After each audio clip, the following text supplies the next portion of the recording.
Deep under Clover Hill, 3 bunnies, Nibbles, Thumper, and Tilly, peeked out of their burrow. "It's gone!" Tilly gasped. The moonstone, the glowing gem that lit their tunnels, had vanished. Without it, the warren would fall into darkness. "We must find it," said Nibbles, stuffing carrots into a satchel. Their journey began under starlight, hopping past sleepy owls and whispering winds. Suddenly, paw prints, big ones, led into the foggy woods. "Something took it," Thumper gulped. Bravely, they pressed on, their ears twitching at every crackle. At the heart of the woods stood a towering badger holding the moonstone. "I borrowed it for my sick cub," he rumbled. The bunnies huddled. "Maybe we can share it," Tilly offered.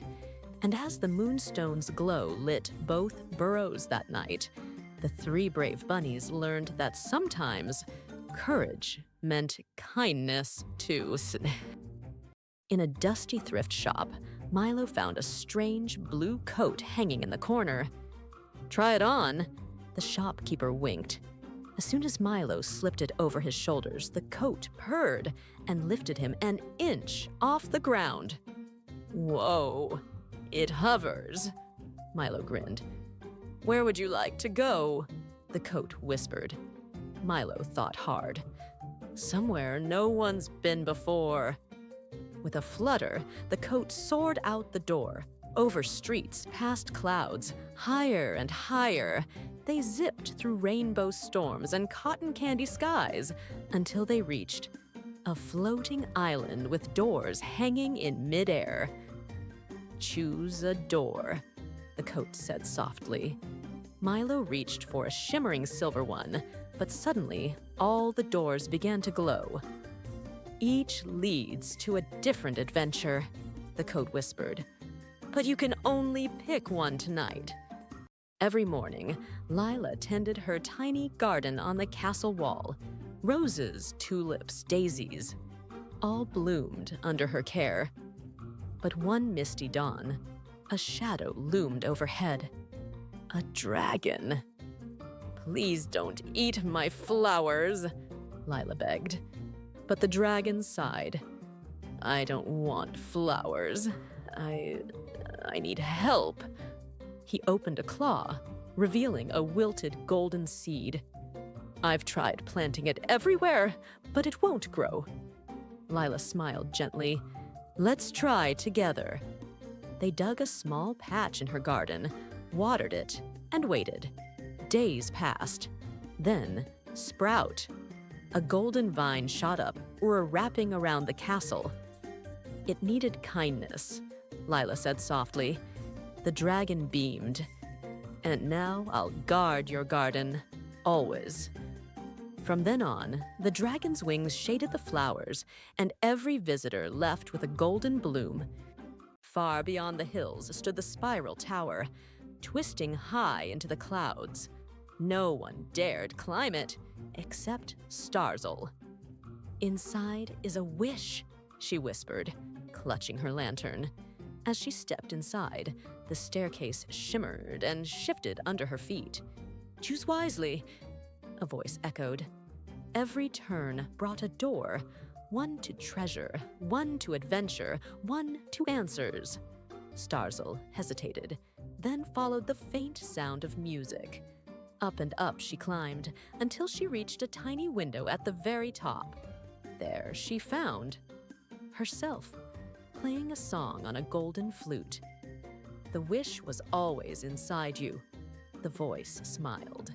Starzl laughed, feeling light as air.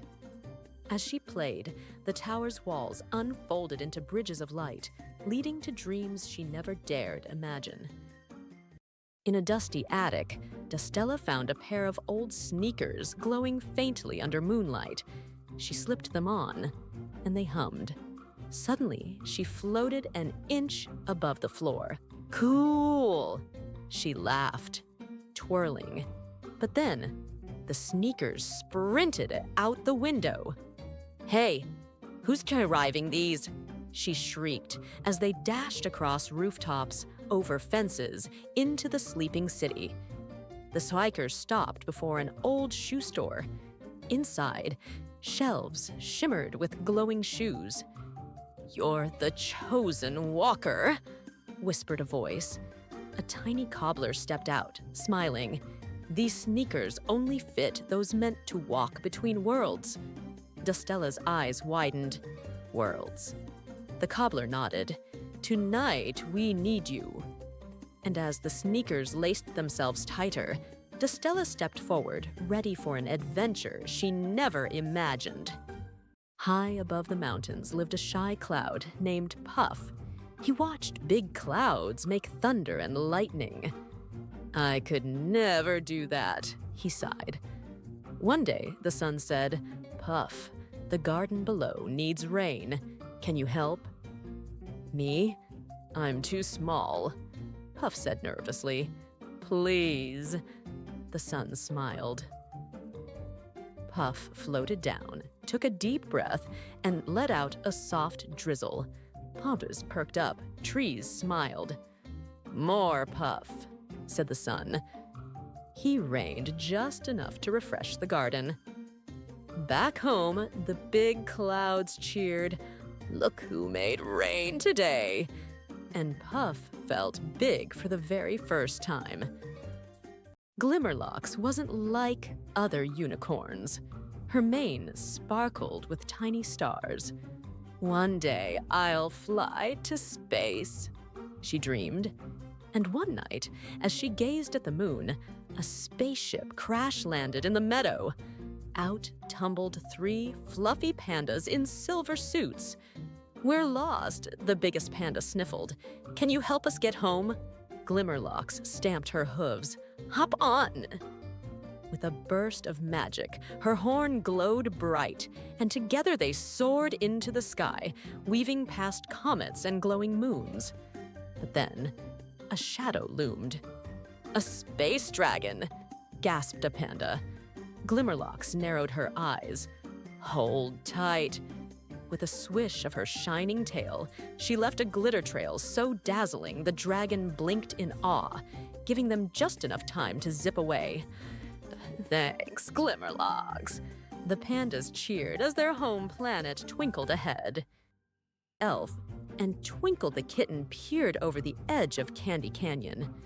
"We've got to find the missing gumdrop crown," Twinkle meowed, "before King Caramel wakes up."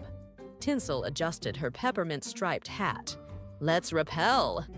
They slid down licorice ropes, dodging cotton candy clouds and marshmallow boulders. Suddenly, a licorice snake hissed. "No one passes without a riddle." "We don't have time," Tinsel cried. But Twinkle purred, whispering the answer in its ear. The snake smiled and slithered aside. Deeper into the canyon they raced, until there it was.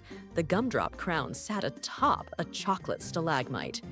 Carefully, they lifted it, just as the sun rose. "Quick," Tinsel giggled. "Back to the castle." And as they placed the crown on the king's head, he stirred and smiled, none the wiser to their sugary adventure. Zeke never liked his backyard. "It's boring," he sighed. But one morning, he spotted a strange vine curling up the fence. It shimmered like soap bubbles. "Weird." He poked it, and pop!